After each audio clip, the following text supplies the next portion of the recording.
정봉주 의원 어제도 말씀을 드렸지만 마치 몸에 밴 것처럼 과거에 했던 막말들이 있기 때문에 이 논란이 쉬이 수그들 것 같지는 않은데요. 최 기자님 같이 좀 볼까요?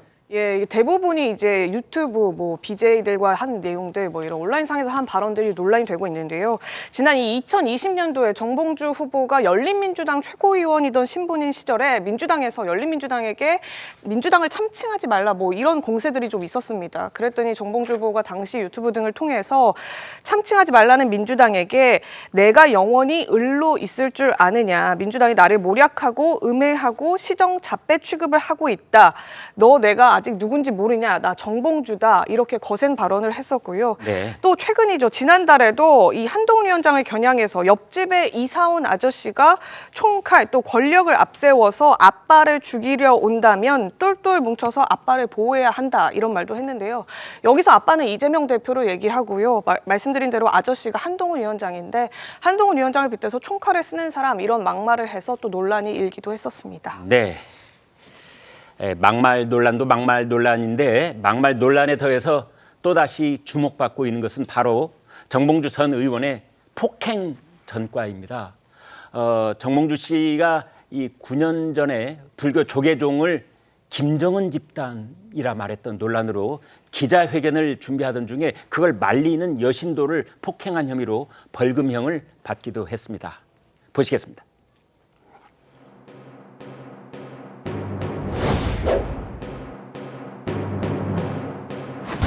야, 여성한테 왜 손을 대?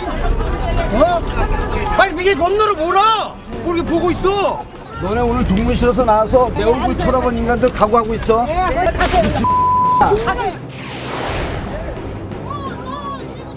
가세요 이제. 이거 좀 나요. 밀지 말고 가세요. 밀어봐요. 또 밀어봐. 왜 밀어 사람을?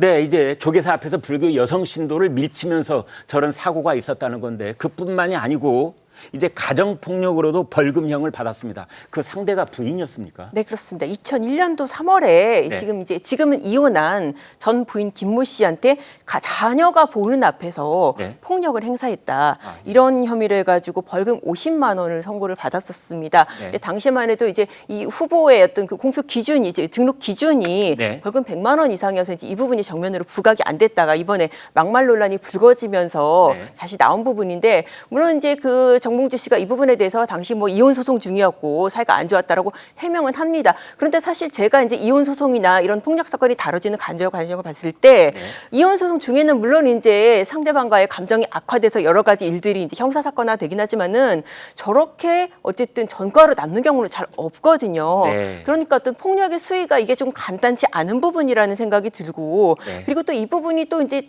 정말 후보주의가 유지가 됐으면 굉장히 문제가 되는데 민주당에서 공약으로 어떤 그 여성 폭력, 특히 데이트 폭력, 가정 폭력 이런 부분에 대해서 엄단할 것을 갖다가 표방한 상황에서 네. 저런 부분들이 아마 더 크게 문제가 됐었을 것으로 보입니다. 네. 정봉주 전 의원은 금태섭 전 의원을 향해서 말이죠. 매우 그 폭행을 암시하는 듯한 그런 발언을 한 적이 있습니다. XX 해버리겠다. 또는 전국에 있는 40개 넘는 교도소의 조폭들이 다 내 XXX 하에 있다. 자기가 마치 그쪽 우두머리라도 되는 것처럼 이제 이런 말을 해가지고 논란이 된 바가 있는데 막상 직접적인 그 신체 유해를 가하는 폭행은 여성을 상대로 해서 2건이 지금 저희들이 보도가 된 걸 볼 수가 있습니다. 그런데 지금 더불어민주당이 그동안 선거를 칠 때 내놓은 공약 같은 것 또는 이제 후보 검증 그 항목을 보면은 여성에 대한 안전 그리고 가정 폭력 방지 이런 걸 누차 강조를 해왔습니다. 그렇다면 도대체 더불어민주당은 그러한 내용을 강조하고 있는 정당으로서 정봉주 의원의 이런 폭행 전과는 살펴보지 않았다는 것인지 궁금해져요. 네.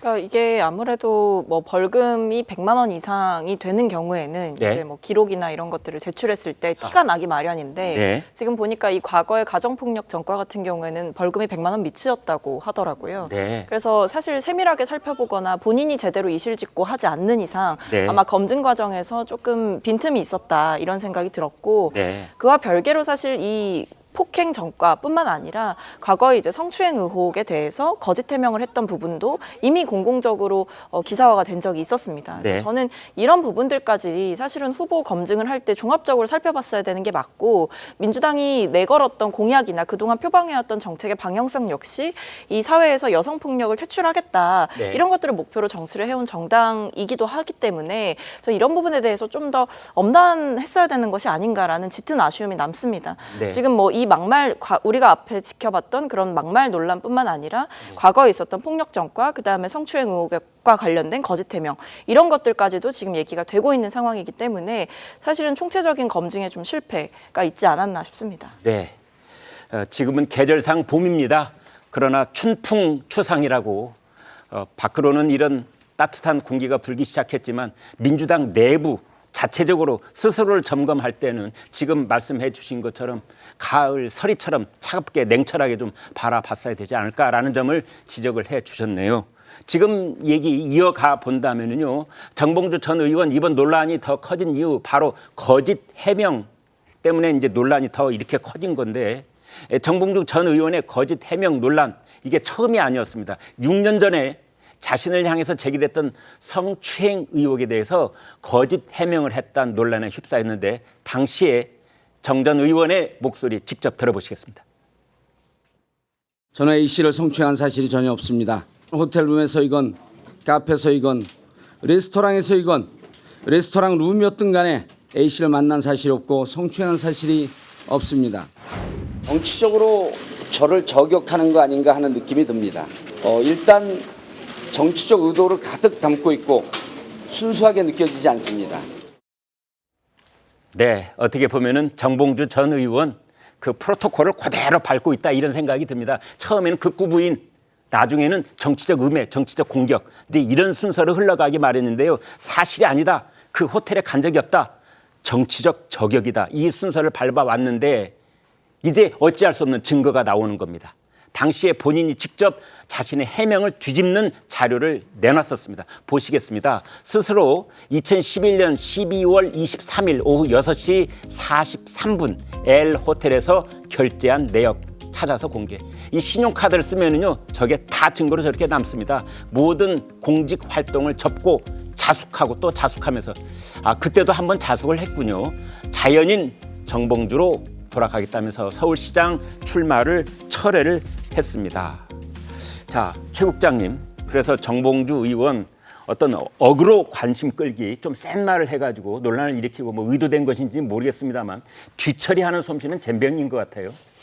아니 일단 뭐 부인하고 보는 거죠. 네. 그러다 보니까 이제 이게 문제는 기록에 남아 있는 것조차 지금 정봉주 전 의원이 부인한 거거든요. 당시에 본인이 저걸 뭐 찾아서 공개했다고 하지만 저거 본인이 공개 안 했어도요. 기록상 그 신용카드 쓴 기록은 다 남아 있습니다. 그렇죠. 그렇죠. 그 시간에, 왜냐하면 저게 피해자가 있는 사건이기 때문에 피해자가 거기에 갔었다 그러는데 자기는 아예 가지를 않았다는 거 아니에요.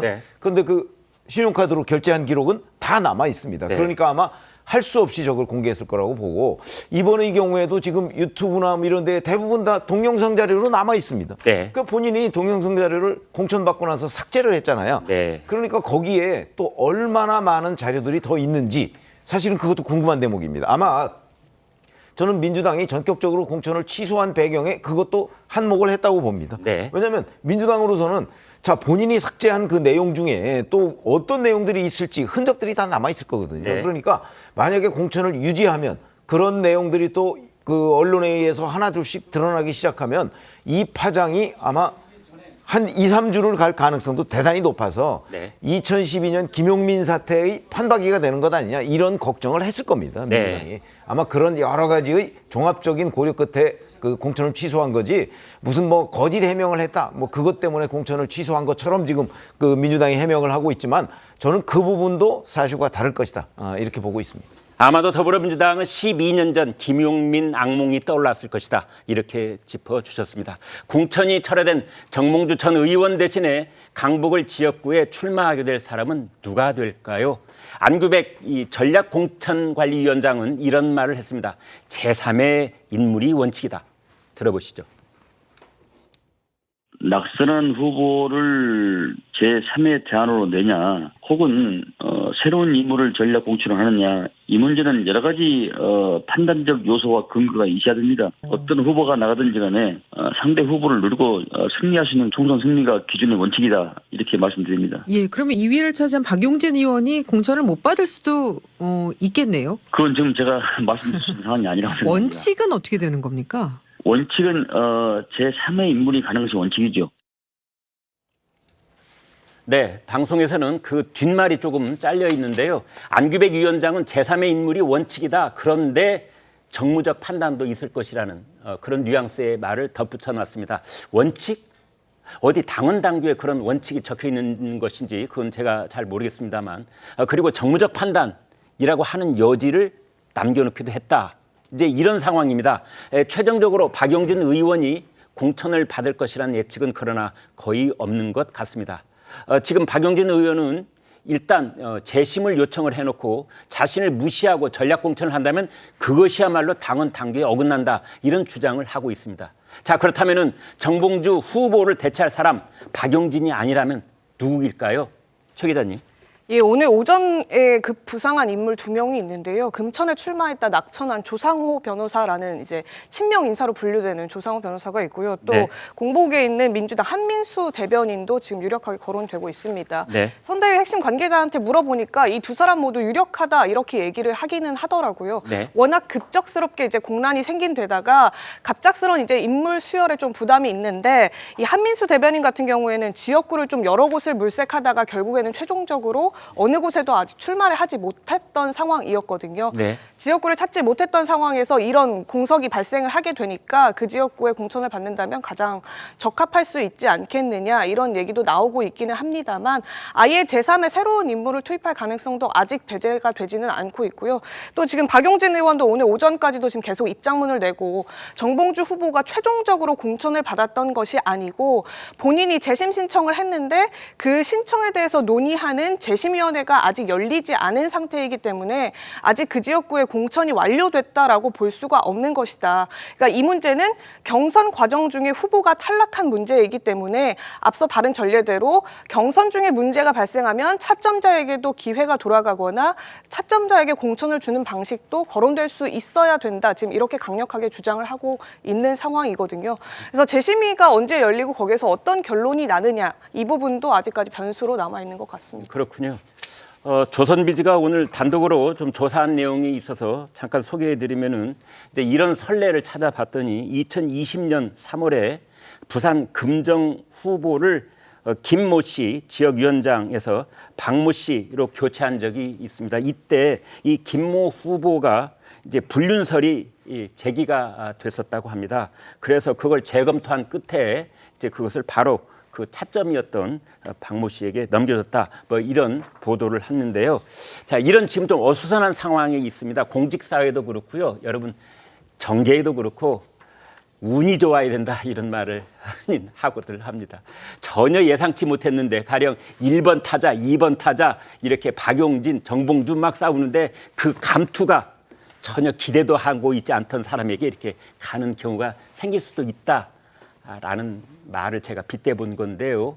자, 어찌됐든 만약 이게 박용진 의원에게 이 최종적인 공천권이 가지 않는다면 이제 결국은 친명계 쪽으로 가지 않느냐라는 분석인데 자, 이 상황 속에서 설 대변인께 여쭤보겠습니다. 네. 결국은 이재명 대표 입장에서는 어떤 경우에도 비명은 안 돼.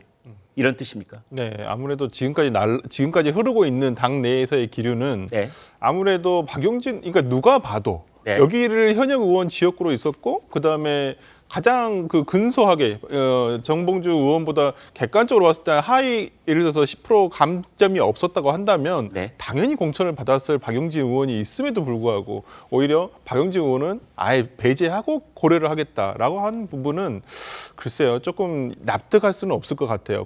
그런데 여기에 누가 예를 들어서 전략 지역으로 선정을 해서 누가 가도 좋은데 들어가는 후보가 소위 말하는 뭐 예를 들어서 조상호 변호사 같은 경우에는 대장동 변호사 변호인단 중에 한 명이었고요. 그다음에 뭐 한민수 대변인은 이제 이재명 대표의 수행 대변인으로서 정말 두 분 다 전부 다 어찌 보면 우리가 소위 말하는 찐명이라고 부를 수 있는 사람들이거든요.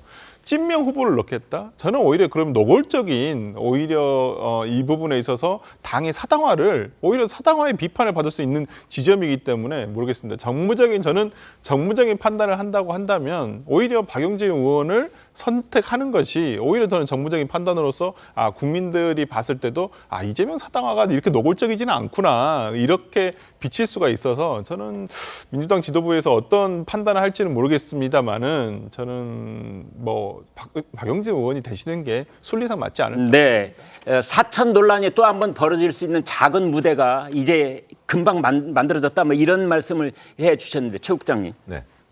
가령 이재명 대표 입장에서 본다면 누구든 좋아. 그러나 박용진은 안 돼. 이런 뜻입니까? 아니 저는 처음부터 박용진은 안 돼. 이 상황에서 여기까지 왔다고 봅니다. 무슨 얘기냐면 자, 지역구 관리를 가장 잘하는 축에 속한다는 박용진 의원이 하위 10%를 받았잖아요. 네. 그거는 공정하다고 보십니까?